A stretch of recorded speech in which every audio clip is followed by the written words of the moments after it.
बोले नीलकंठ महादेव की जय।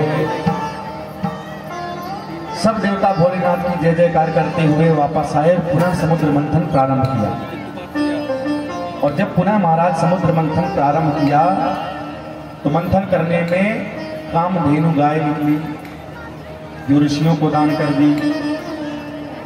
इसके बाद में महाराज चंद्रमा निकला जो स्वयं भोलेनाथ के मस्तक पर जाकर के स्थापित हो गया और भोलेनाथ का नाम पड़ गया चंद्रमौली। बोले चंद्रमौली भगवान की जय।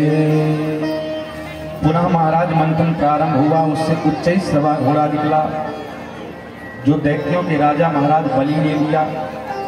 ऐरावत हाथी निकला जिसको देवराज इंद्र ने ग्रहण किया। कौस्तुभ मणि निकली जो स्वतः भगवान के कंठ में जाकर के स्थापित हो गई। पुनः जब मंथन किया तो उससे अप्सराएं निकली जो स्वर्ग में भेज दी गई। पारिजात वृक्ष निकला उसको भी महाराज स्वर्ग में भेजा गया। बारुणी मदिरा निकली जिसको दैत्यों ने पान किया। और अब की बार सुखदेव जी महाराज कहते हैं परीक्षित जब मंथन हुआ तो अचानक समुद्र में से बिजली चमकी और लक्ष्मी जी का प्रादुर्भाव हो गया। बोले लक्ष्मी महारानी की जय। ततश्चाविर्भू साक्षात् श्रीरमा भगवत्परा रंजयन्ती दिशा कांता विद्युत सौदामिनी यथा।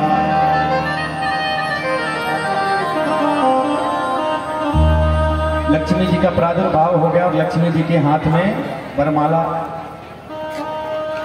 सब दैत्य देवता लक्ष्मी जी को टुकुर टुकुर देखने लगे। सब चाहते हैं कि ये हमारी पत्नी बने। भगवान ने कहा देखो पूरी लड़ाई झगड़ा ना करना। देवी के हाथ में वरमाला है जिसका चाहेगी वरण कर देगी।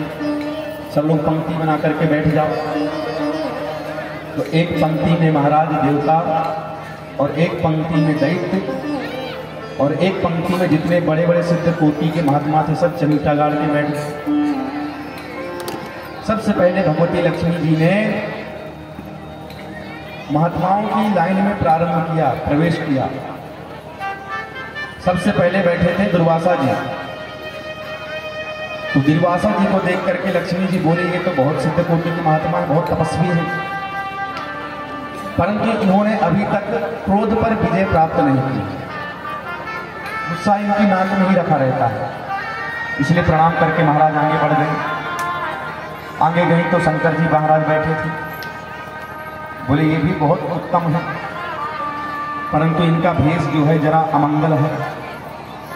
शमशान में घूमते हैं, मुंडों की माला धारण करते हैं, गले में सांपों को लटकाए घूमते हैं।